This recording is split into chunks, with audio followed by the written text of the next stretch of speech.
একবার তাকিয়ে দেখ, তাকিয়ে দেখ না আমার মেয়েটার দিকে।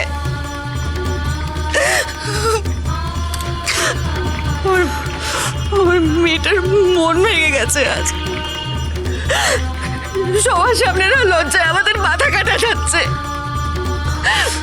গোটা পাড়া আজকে আমাদের বাড়িতে অপেক্ষা করছিল আমার মেয়ের বিয়ের পাকা কথা হবে বলে। ঠাকুর, বৌদিদের জন্য আজকে আমি নিজে হাতে সিঙ্গারা কচুরি ভেজেছি।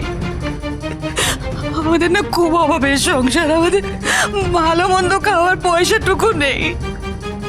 সেখানে ওদের জন্য পোলাও মাংস সবকিছু রান্না করেছি। এইসব রান্না রোজ হয় না আমাদের বাড়িতে।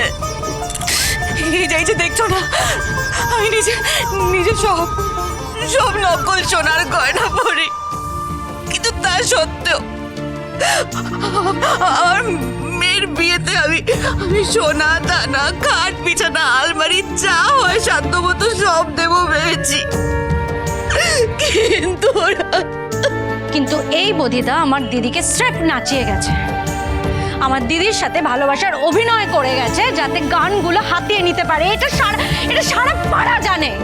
তাই আর গুন্ডা ভাড়া করে এলা যে বধিকে ব্ল্যাকমেল করতে চেয়েছিল, ওকে দিয়ে জোর করে ভালোবাসার কথা বলাতে চেয়েছিল, সেটা কি পাড়ার লোক সবাই জানে? কিরে নীরা বল।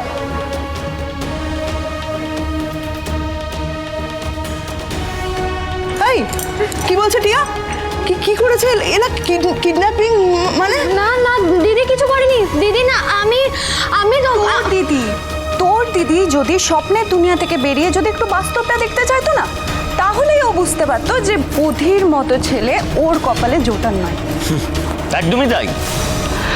আসলে বিয়ে একটা সারা জীবনের ডিসিশন, মানে ইম্পর্টেন্ট ডিসিশন। বিয়ে মানুষ 5 বার না 10 বার না একবারই করে। আর সেই সময় একটা ভদ্র ভালো সভ্য ফ্যামিলির খোঁজ লোকে তো করবেই, তাই না? তুমি ঠিক কি বলতে চাইছো বদিদা? বলতে চাইছি এটাই যে তোদের বাড়ির কেচ্ছা পাড়ার সমস্ত লোক জানে, মানে আমরাও জানি।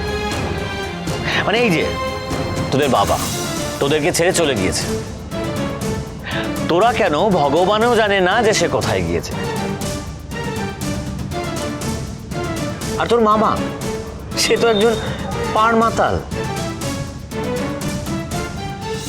যেখানে সেখানে মদ খেয়ে নর্দমার ধারে পড়ে থাকে, অথবা ওর কাছ থেকে টাকা ধার করে। আর তোদের বাড়িতে 5টা ভাড়াটে রয়েছে, তাদের ভাড়ার টাকায় তোদের কোনো রকমে সংসার চলে, তাই তো? তুই কি মনে করিস এলা, তোকে বিয়ে করে আমি তোদের সংসারের ধার দেনা মেটাতা? তুমি আমাকে এতদিন ধরে যা যা বলেছ, যা প্রতিশ্রুতি দিয়েছ, সব মিথ্যে? তোমার কাছে এই এলা শুধু একটা অভাবী বাড়ির মেয়ে, ব্যাস? আমি কথা বলছি।